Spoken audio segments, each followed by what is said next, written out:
Hello, my name is Greg Lane with Strategic Leaders, and I want to just take a few minutes in this video to talk with you about how well your strategy deployment is actually deployed and how well your people are working off achieving those goals.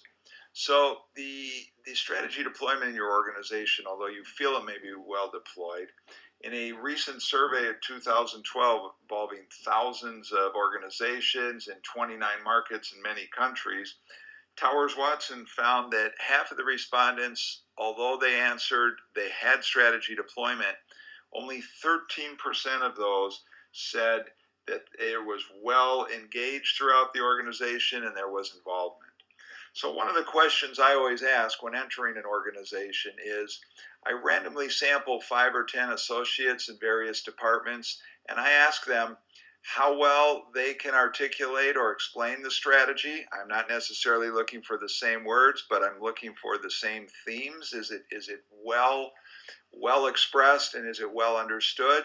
And then secondly, what actions are they undertaking themselves or their department or their team to support it? And I think that kind of test gives you a real feel for it.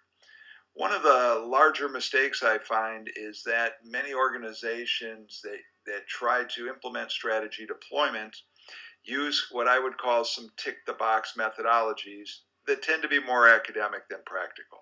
And what I want to do is talk about better methods of engagement. And in this video, I'm just going to take a moment to give you one example. So how to engage people in strategy deployment is to let them have an influence in understanding the external market and the objectives that have to be met. And then what key projects can be identified to support those. And a very traditional tool used to do that's helpful, but doesn't always fully engage the people and leaves a lot of gray area is called the X matrix. This is a very typical strategy deployment, policy deployment type tool. And it's looking at relations between the objectives and the key projects, relations between the key projects and the goals or metrics and so forth. And you look at the relative strength of that relationship, and a lot of these metrics where the two intersect. For example, the objectives and the key projects, you're looking for whether it has a strong correlation or weak, and we use different symbols, circles, triangle, X, this sort of thing. But I find this to be really a tick-the-box exercise.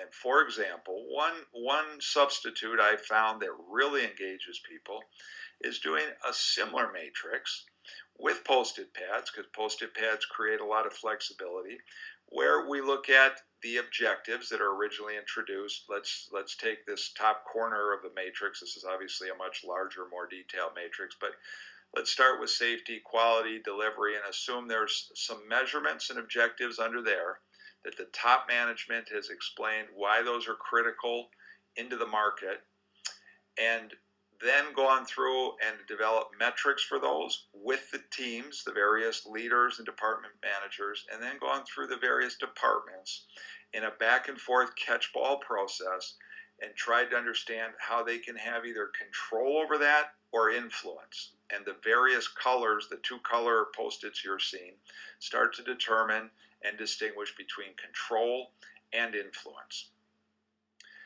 This flushes out a lot more ideas in support of the objectives and really involves the team, and ideally should be in exchange or supplement the X matrix. So for this and more practical ideas, please contact us at strategicleaders.com and how we might facilitate you in supporting and reaching your strategic objectives.